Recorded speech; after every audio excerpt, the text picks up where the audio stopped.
Haleluya, Shalom. Saya Pendeta Gelvin Arta, senang bisa kembali menyapa saudara. How are you today? Tema kita hari ini adalah teladan seorang bapa.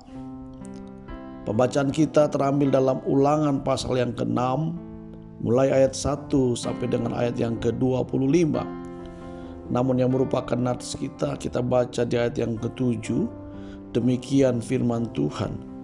Haruslah engkau mengajarkannya berulang-ulang kepada anak-anakmu dan membicarakannya apabila engkau duduk di rumahmu, apabila engkau sedang dalam perjalanan, apabila engkau berbaring, dan apabila engkau bangun.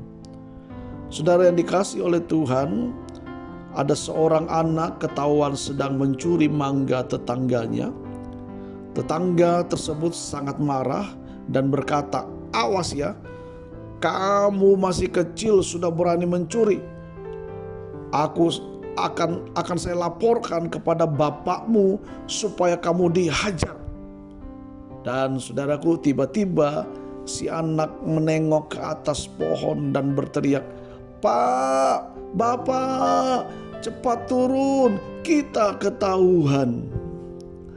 Saudara, humor itu mengingatkan saya pada pepatah lama bahwa air cucuran atap jatuhnya ke pelimbahan juga. Pada umumnya, sifat seorang anak itu mengikuti teladan orang tuanya. Saudaraku, Tuhan memerintahkan bangsa Israel mengajarkan firman-Nya kepada anak-anak mereka berulang-ulang dengan membicarakannya saat mereka duduk di rumah, saat dalam perjalanan, saat berbaring, dan saat bangun. Pada setiap kesempatan, orang tua didorong terus-menerus mengajarkan firman kepada anak-anaknya. Tentu Tuhan punya alasan kuat tentang perlunya mengajarkan firman kepada anak-anak kecil, saudara. Ya, anak-anak sejak kecil itu perlu diajar firman Tuhan. Mengapa? Karena firman Tuhan itu dipercaya sebagai sumber norma atau nilai utama yang akan membentuk karakter anak.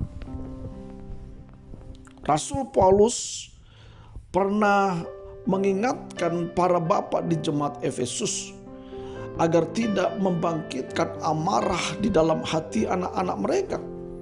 Sebaliknya, mereka perlu dididik, ya. Mereka perlu mendapatkan pendidikan. Mereka perlu mendidik anak-anak itu di dalam ajaran dan nasihat Tuhan. Saudara bisa baca nanti di Efesus pasal yang ke-6 ayat yang ke-4, demikian firman Tuhan. Saudara, karena itu jangan terburu-buru menyalahkan anak dan mengeluh melihat tingkah anak kita. Kita dapat berintrospeksi apakah ajaran dan contoh hidup kita di depan anak-anak sudah selaras dengan firman-Nya.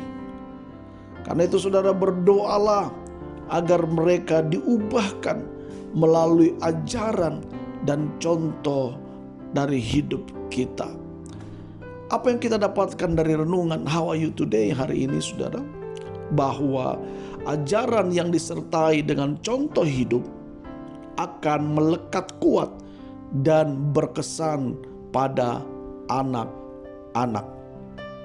Jika Bapak Ibu Saudara diberkati dengan firman Tuhan How Are You Today hari ini, saudara jangan lupa komen, ya, subscribe, like, share kepada sahabat, keluarga, kenalan saudara, supaya mereka juga dibangun, dikuatkan, dan diberkati dengan firman yang sama.